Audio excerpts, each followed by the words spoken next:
Bismillahirrahmanirrahim. Assalamualaikum warahmatullahi wabarakatuh. Bismillah, innal hamdalillah nahmaduhu wa nasta'inuhu wa nastaghfiruh wa na'udzu billahi min shururi anfusina wa sayyiati a'malina may yahdihillahu fala mudilla lahu wa may yudlil fala hadiya lahu. Asyhadu an la ilaha illallah wa asyhadu anna Muhammadan 'abduhu wa rasuluh. Allahumma shalli wa sallim ala sayyidina Muhammad wa ala alihi wa sahbihi ajma'in. Rabbi shrah li sadri wa yassir li amri wa hlul 'uqdatam min lisani yafqahu qawli.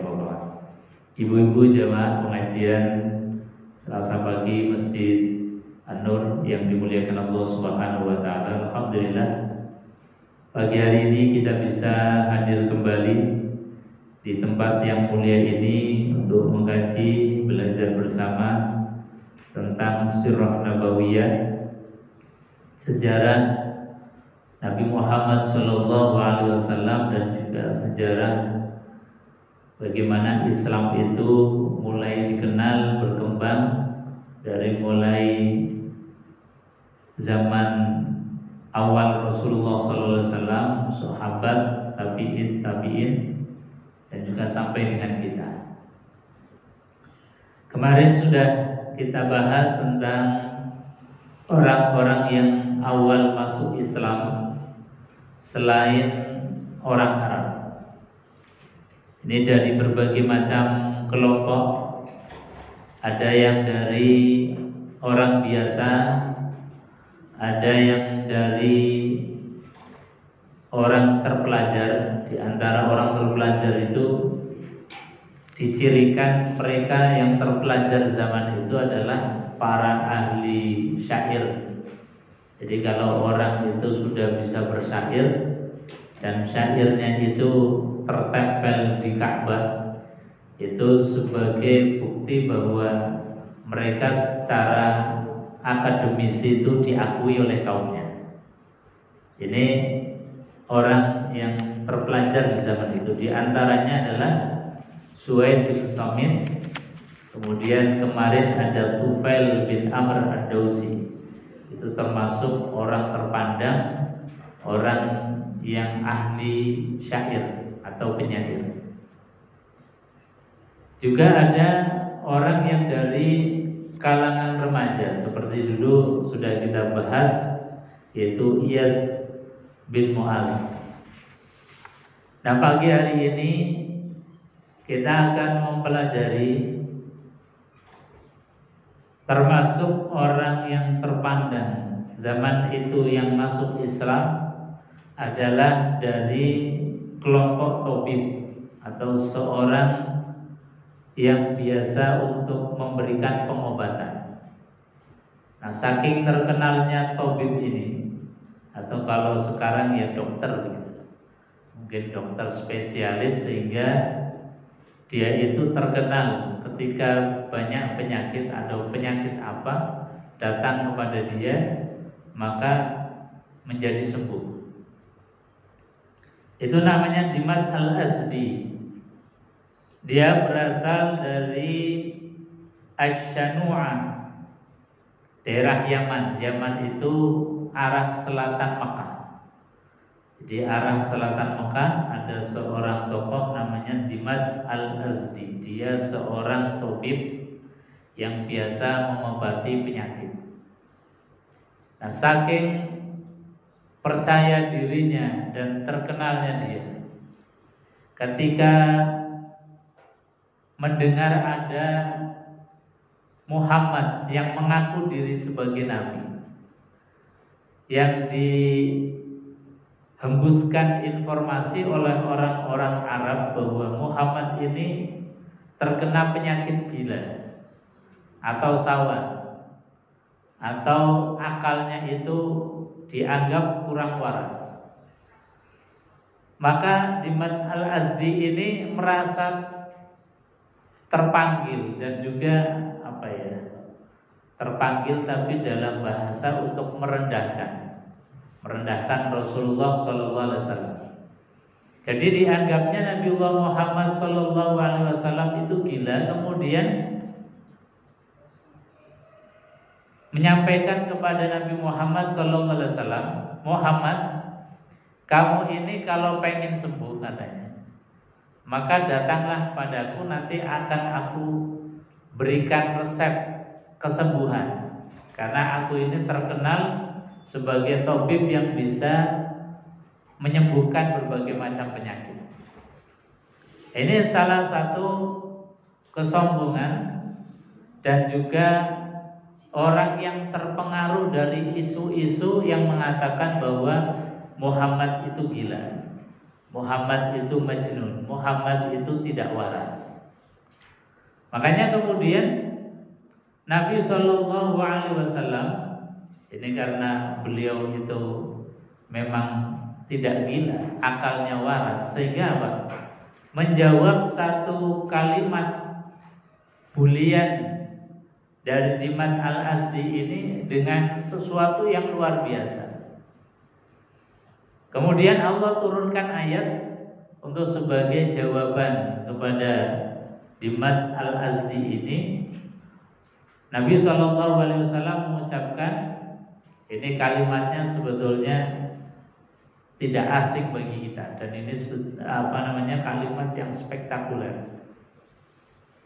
Nabi SAW mengatakan bahwasanya innal hamdalillah nahmaduhu wa nasta'inuhu wa nastaghfiruh may yahdillahu fala mudhillalah wa may yudlil fala hadiyalah. Wa asyhadu an la ilaha illallah wahdahu la syarikalah wa asyhadu anna Muhammadan abduhu wa rasuluh. Sering dengar Bu? Sering ya? Biasanya kalau pengajian, kajian, majelis taklim, majelis ilmu, ini menjadi prolog, menjadi muqaddimah, awalan sebelum menyampaikan materi. Kalimat ini biasanya diucapkan oleh seorang muballigh atau seorang ustaz. Ternyata kalimat ini adalah kalimat yang diucapkan oleh Rasulullah SAW ketika dibuli oleh Dimad Al-Azdi, dianggapnya Nabi itu gila, kemudian mau disembuhkan. Nabi mengucapkan innal hamdalillah nahmaduhu wa nasta'inuh. Ini kalimat yang spektakuler, luar biasa. Apa maknanya? Innal hamdalillah, inna sesungguhnya, alhamda pujian, lillah adalah milik Allah Subhanahu wa ta'ala. Jadi orang dibuli, orang direndahkan, ketika Nabi dalam keadaan seperti itu, justru yang keluar dari lisan beliau kalimat pujian, memuji kepada Allah Subhanahu wa ta'ala. Jadi bukan kalimat marah atas bulian, ejekan, atau kalimat yang merendahkan beliau, tapi kalimat yang keluar dari lisan Rasulullah adalah memuji Allah Subhanahu wa ta'ala. Ini luar biasa. Jadi sudah sering saya sampaikan bahwa kalimat alhamdulillah itu memang spektakuler. Kalimat yang luar biasa. Kalimat yang ketika manusia siapapun mengucapkan itu distatuskan, dikasih stempel oleh Allah min jumlatis syakirin, termasuk orang yang ahli syukur, termasuk orang yang suka dan ahli berterima kasih dalam keadaan apapun. Disanjung ya alhamdulillah, dibuli, direndahkan, tetap alhamdulillah. Ini contoh konkret dari Rasulullah SAW. Jadi sekali lagi, contoh konkret dari Rasulullah, dibuli, dimaki, direndahkan, tidak ada kalimat kemudian membalas ejekan, bulian, enggak ada. atau ekspresi kemarahan, nggak ada. Jadi ini kalimat yang memang kita harus banyak belajar dari Rasulullah SAW yang akhlaknya itu luar biasa. Makanya pantaslah Rasulullah SAW itu menjadi uswah hasanah, teladan yang baik. Teladan bukan hanya untuk kaum muslimin saja, orang yang beriman bertakwa saja, tetapi wa ma arsalnaka illa rahmatan lil alamin. Jadi karena Nabi itu menjadi masternya alam semesta ini, maka memang Nabi itu didesain dengan sempurna luar biasa. Sampai tadi akhlaknya ketika Dimad Al-Azdi ini membuli Rasulullah, merendahkan Rasulullah yang dianggapnya gila, kemudian karena dia seorang dokter, seorang tabib, ingin menyembuhkan kegilaannya Rasulullah atau Rasulullah yang dianggap sebagai orang gila. Tapi apa yang dilakukan oleh Rasulullah? Nabi kemudian mengucapkan alhamdulillah atau innal hamdalillah. Jadi pujian kepada Allah Subhanahu wa taala. Ini poin yang pertama. Sebagai barometer ukuran kita. Maka ketika kita dalam posisi yang sama, posisi yang sama itu apa? Ketika kita ini dibully, direndahkan, diejek, jangan pernah kemudian membalas dengan ejekan. Meskipun Quran itu masih mentolerir. Ketika diejek, kita mengejek balik itu boleh selagi sepadan. Jadi diejek sekali dengan satu kali ucapan, kita membalas satu kali ucapan ejekan balik, nggak apa-apa. Quran masih membolehkan. Tetapi ini nggak ada fadilah dan keutamaannya apa-apa. Kita nggak dapat apa-apa.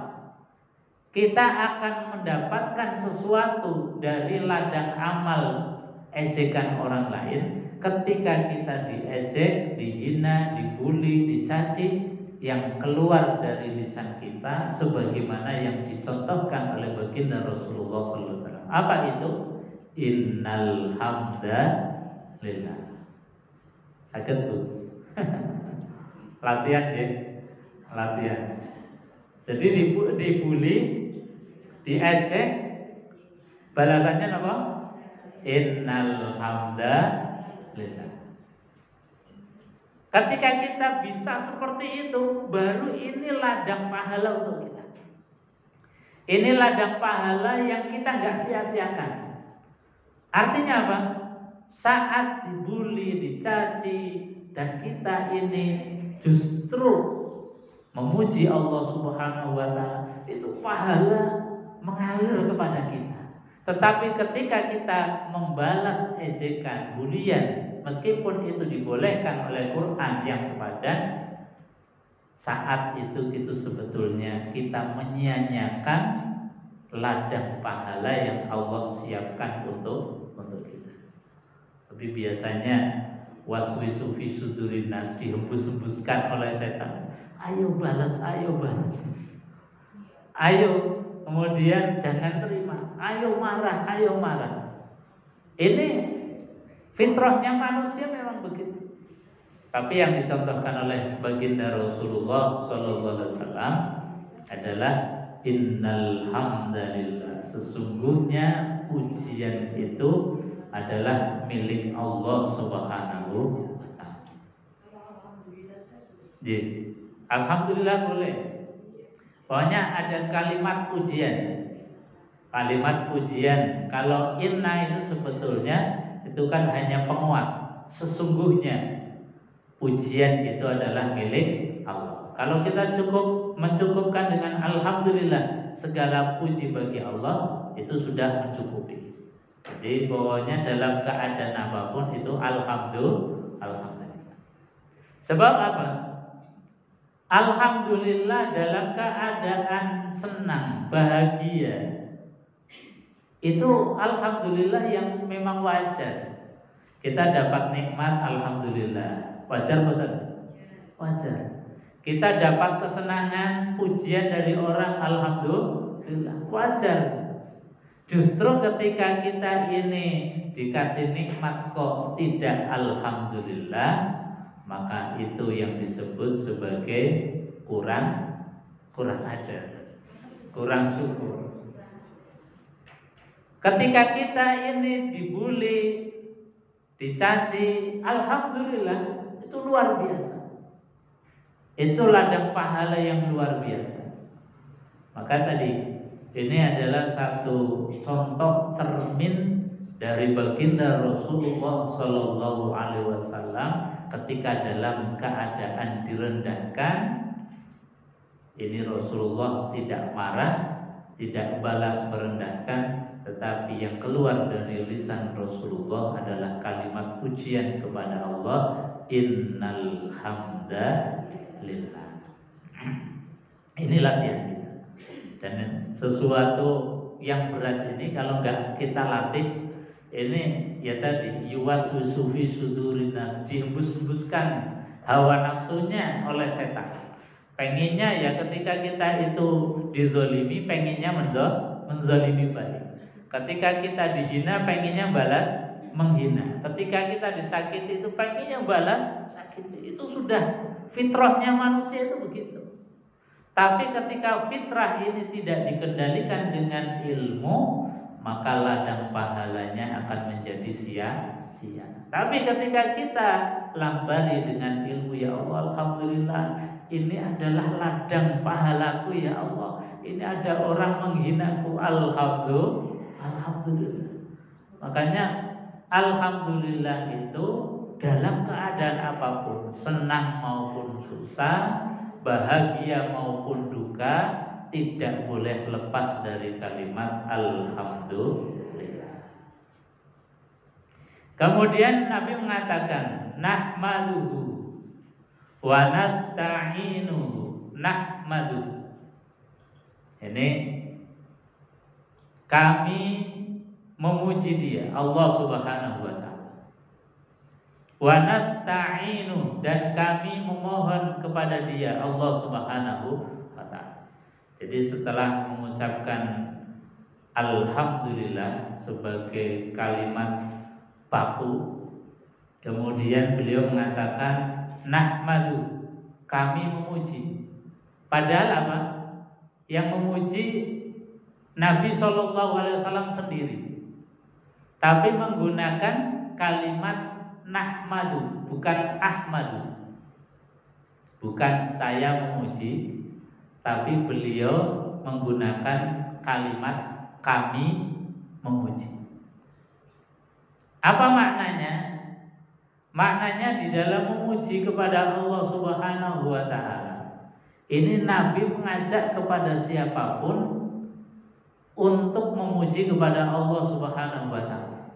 Termasuk orang yang menzolimi kita, menyakiti kita, itu diajak untuk hanya memuji kepada Allah Subhanahu wa taala. Seperti dalam Fatihah itu kan juga diajari, iyyaka na'budu wa iyyaka nasta'in. Bahasanya Quran, iyyaka na'budu, hanya kepadamu, na'budu, kami menyembah. Padahal kita bacanya sendirian. Kadang kita baca sendiri, sholat sendiri, tetapi tetap menggunakan kalimat iyyaka na'budu wa iyyaka nasta'in. Ini sebetulnya kalau kita baca tafsirnya itu dahsyat, luar biasa. Kalimat na'budu, hanya kepada Engkau na'budu, kami menyembah. Meskipun kita mungkin sholatnya sendiri, pas baca Fatihahnya juga sendiri. Kata ahli tafsir, Allah mengajak kita ketika kita dalam beribadah, itu hendaknya ibadah kita itu disertakan dengan ibadah-ibadahnya orang lain yang mungkin lebih ikhlas, yang mungkin lebih sempurna syarat dan rukunnya, yang mungkin lebih dekat dengan Allah Subhanahu wa taala. Jangan merasa kemudian kita hadir di hadapan Allah dengan kesendirian, ya Allah saya hadir. Apalah artinya kita yang kadang ibadahnya masih jauh dari sempurna. Syarat dan rukunnya mungkin masih banyak yang gak sempurna. Kalau sholat wudunya juga barangkali ada yang tertinggal, ada yang belum terbasuh, belum terusap. Apalagi kalau menyangkut masalah yang sifatnya batin, ikhlas kita, itu rasanya juga masih jauh dari tingkat sempurnanya kita dalam beribadah, khusyuknya kita. Maka kesadaran diri atas kekurangan ibadah kita itu diwujudkan dengan iyyaka na'budu, ya Allah, hanya kepadamu kami menyembah. Sehingga apa? Ibadah kita itu disertakan dengan ibadah-ibadahnya orang lain. Ibadah kita disertakan dengan ibadah-ibadahnya orang soleh, para nabi, para rasul. Sehingga apa? Ibadah yang mungkin akan tertolak oleh Allah Subhanahu wa taala, guru-guru dikatutkan dengan ibadahnya orang lain, ini ibadah kita ikut-ikutan diterima. Ini maknanya. Jadi luar biasa kalimat redaksi iyyaka na'budu wa iyyaka nasta'in itu luar biasa. Jadi iyyaka na'budu wa iyyaka nasta'in, dan hanya kepadamu kami memohon pertolongan. Ketika kita memohon pertolongan pun itu kita hadir di hadapan Allah Subhanahu wa taala. Jangan merasa bahwa kita ini minta tolong sendiri, tapi dengan kita mengatakan wa iyyaka nasta'in, dan hanya kepadamu kami memohon pertolongan. Artinya apa? Yang butuh itu bukan hanya kita saja, bukan hanya individu kita, tapi semuanya kemudian ikut didoakan di dalam doa-doanya kita. Ini. Jadi dalam Fatihah itu juga tadi diajarkan oleh Allah Subhanahu wa taala, jangan egois di dalam beribadah dan jangan egois di dalam kita memohon pertolongan. Nah, seperti kita di dalam doa yang diajarkan oleh Rasulullah, doa makan. Doa makan hafal Bu? Hafal deh. Allahumma barik lana fima rozaqtana waqina azabannar. Padahal kita makan sendiri, mulutnya mulut kita sendiri. Tetapi kenapa Nabi itu mengajarkan doa Allahumma barik lana, bukan barik li. Ya Allah, berkailah kami, bukan berkailah saya. Ini Nabi SAW mengajarkan, domirnya, kata gantinya bukan saya. Padahal kalau makan minum pasti kita makan ya sendiri, minum juga sendiri. Tapi doanya itu doa untuk jamaah, untuk berjamaah. Allahumma barik lana, ya Allah berkailah kami. Kenapa Nabi mengajarkan kami? Karena apa? Satu puluhan nasi yang kita makan itu rentetan prosesnya kan panjang. Dari mulai ada petani yang menanam padi. Menanam padi pun sudah melibatkan banyak orang. Dari mulai sebelum disemai, tanahnya sudah digemburkan dulu, dicangkul dulu, kemudian nanti disemai benih padinya, kemudian padi sudah ditanam, itu butuh perawatan. Ada petani yang kemudian menghilangkan hama dan gulmanya. Setelah kemudian menguning, dipanen. Masih banyak proses sampai kepada pedagang sampai kepada kita. Bahkan sudah menjadi nasi pun masih ada proses dari mungkin pembantu kita yang memasakkan atau kita sendiri sampai kepada mulut kita, itu banyak orang yang berperan meskipun itu hanya sesuap nasi. Maka dengan kita berdoa Allahumma barik lana, satu suapan nasi yang kita makan, semua proses orang yang dari awal sampai ke mulut kita itu mendapatkan doa keberkahan dari doa kita. Artinya apa? Kalau kita menghilangkan atau lupa doa itu berarti menghilangkan sekian banyak ladang-ladang pahala dan doa-doa untuk mereka yang sudah bersusah payah, peras keringat banting tulang untuk sesuap nasi kita.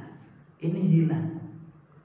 Makanya kita di dalam doa mau makan itu sebetulnya spektakuler.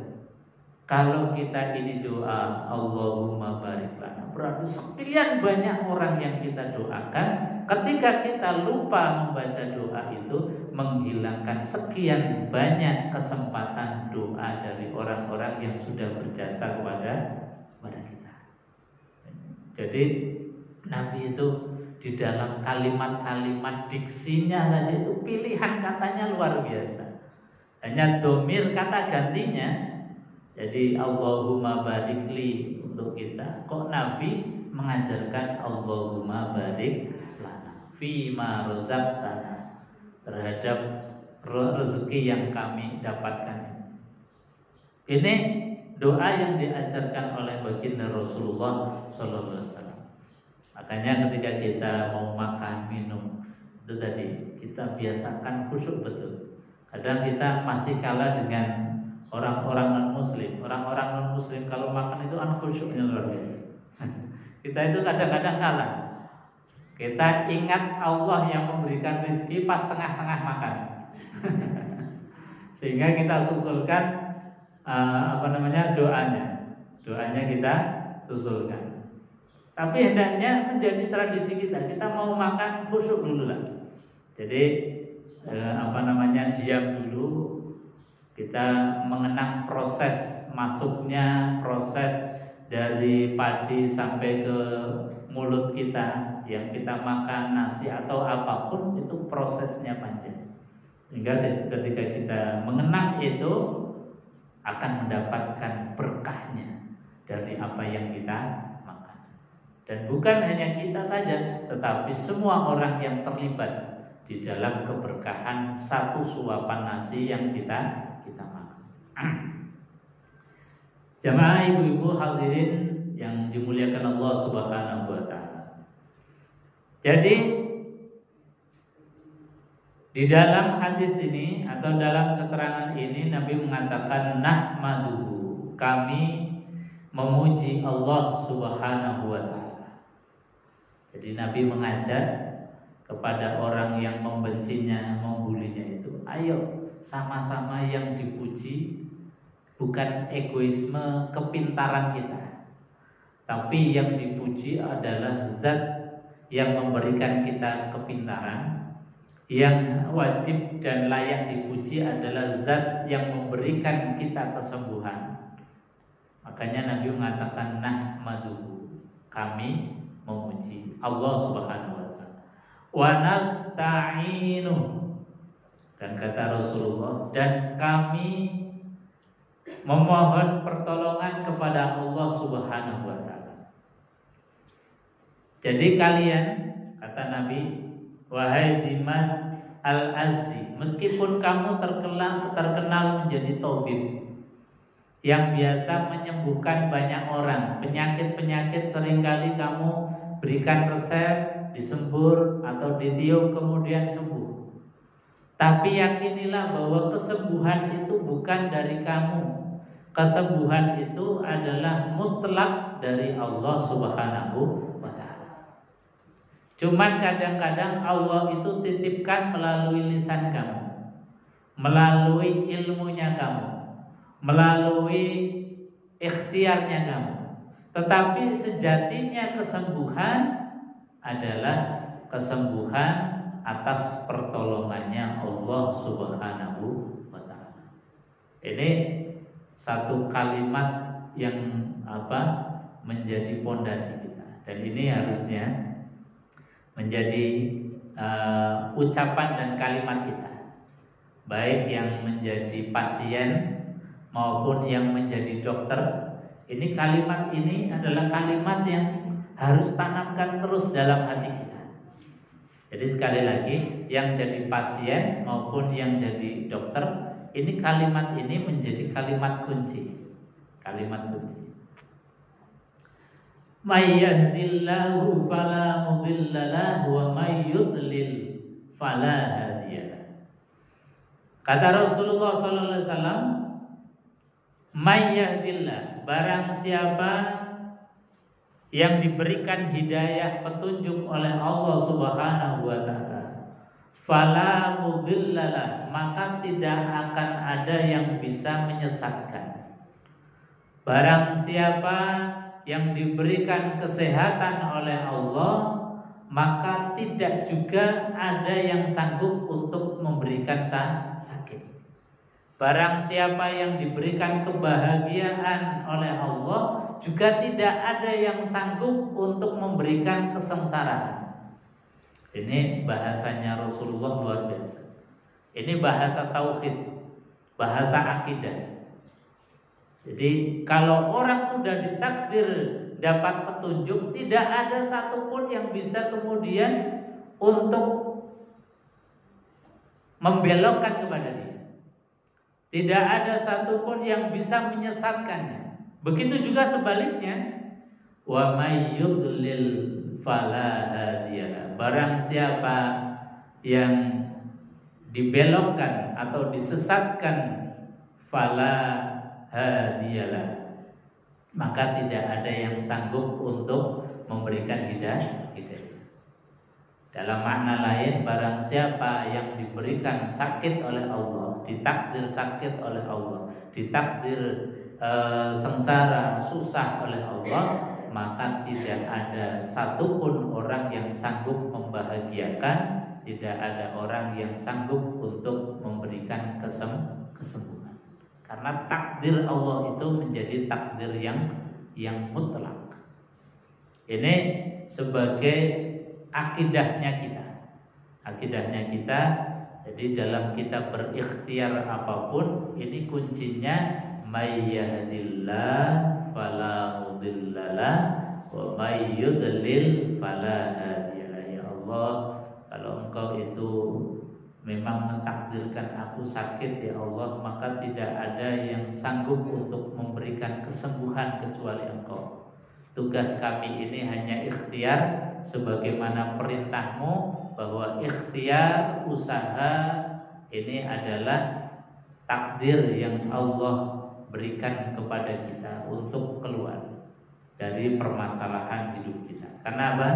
Dalam Quran disebutkan bahwasanya la yughayyiru ma biqaumin hatta yughayyiru ma bi anfusihim. Allah tidak akan merubah nasib suatu kaum kecuali kaum itu sendiri yang mau merubah. Ketika sakit, maka tidak ada yang bisa merubah sakit kita kecuali kita yang berikhtiar. Tapi toh nanti akhirnya sebagai kuncinya may yahdillah fala mudhillalah wa may yudlil fala hadiyalah. Kuncinya tetap ada, menjadi hak prerogatifnya Allah. Sehingga apa? Ketika kita sakit, berobat ke sana kemari, itu kemudian tidak mudah untuk menyalahkan dokter misalnya, menyalahkan daripada orang yang membantu kita, tidak mudah menyalahkan orang lain. Karena tugas kita ini bukan mencari sembuh, tapi tugasnya hanya untuk berikhtiar. Maka tadi bahwa dua-duanya, pasien maupun dokter, harus kemudian memantapkan diri may yahdillahu fala mudhillalah wa may yudlil fala hadiyalah, bahwa kunci dari segalanya adalah hak prerogatifnya Allah. Anjir.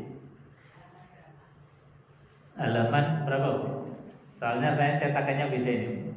Anjir. Halaman berapa Bu tadi? 176 170. Dimat Al-Azdi.